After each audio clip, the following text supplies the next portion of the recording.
Guys अहिले चाहिँ बिहानको 8 बजेको अवस्था छ।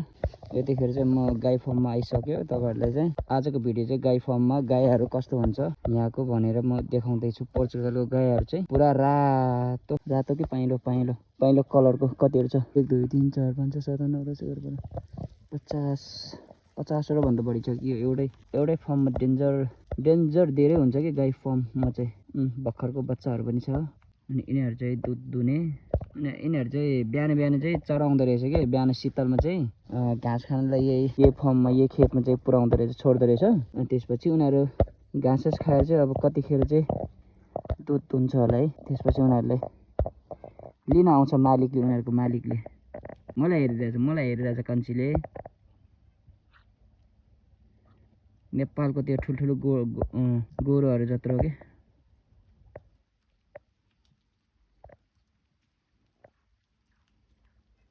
अहिले मैले भिडियो खिच्दाखेरि उनीहरु भाग्यो कि। अघि यहाँ छेउछेउमै थियो कि, यहाँतिर पुरै थियो कि पुरै।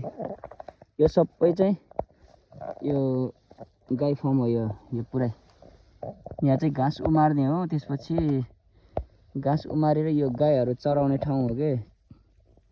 यहाँ हेर्ने मान्छे पनि हुँदैन। पुरै त्यो कम्पनी फर्म भित्र चाहिँ के अरे खेत भित्र चाहिँ छोड्दिने हो कि उनीहरुलाई।